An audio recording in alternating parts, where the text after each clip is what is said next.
είναι ο Θανάσης. Αυτός είναι ο Θανάσης.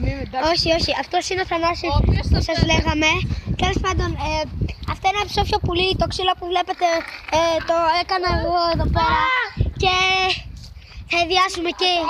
θα ιδιάσουμε όλοι μας.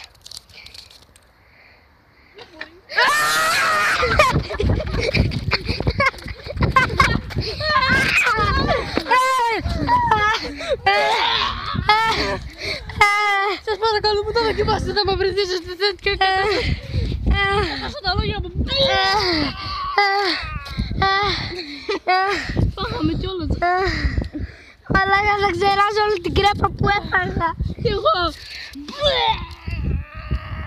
Και Πες να έχουμε 5 λεπτά που φάγαμε την κρέπα. Και μετά από αυτό το σπέσιο διάλειμμα πάμε πάλι στο πουλί.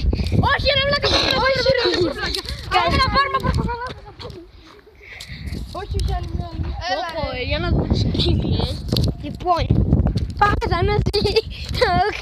Θα στη καθαρίσω. Όχι, ρε κουλιά, τα ίδια μου. Λένε βλάκα από τον αέρα. Κατάξει.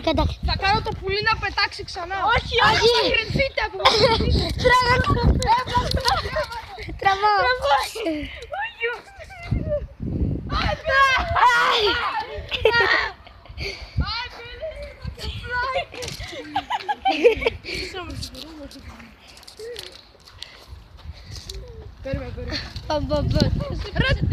Έχει γίνει σκάνδα. Ζούμαρε λίγο. Δεν ξέρω πώς ζουμαρμένο το κινητό. Απλό είναι. Κάτσε. Πάμε και... Πάτε δεν πιάνω άλλο το ξύλο.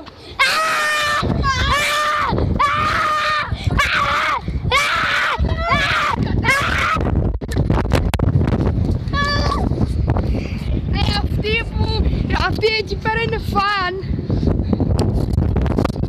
Άλλο πλανέρ. Ο Κώστας κοιτάζει. Θα πάρουμε κανένα και το καλό. Θα το χιάσεις, θα τα πούμε μετά. Θα τα πούμε.